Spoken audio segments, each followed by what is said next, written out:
Hi mga kaedad, no? Mga followers, mga star singer, sa mga nag-support. So, ako ipakita sa inyo ha, kung unsaon way ko magluto og Adidas. So, Adidas man daw ni siya, tigil sa manok. So, daghang wala nakahibalo siguro ani no. This is one of kuan kanang anti-aging, no? Tiil sa manok. So, kani siya, maurag ni siya kung lamas, no? No, daghang kay asin, no? Why? Because kuan ko kanang before jud nako siya luton any karne ha, any karne magbutang jud ko og asin.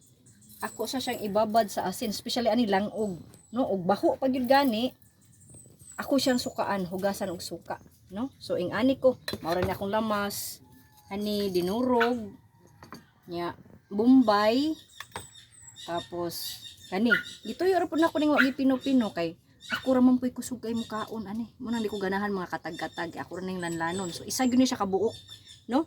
Kung unta og naduha pa kay usa ka kilo man dapat duha jud siya kay ang mutuo jud ko nga ang kaning lamas isa po ni siya makapalami sa luto. Okay, so mao ra na siya for now.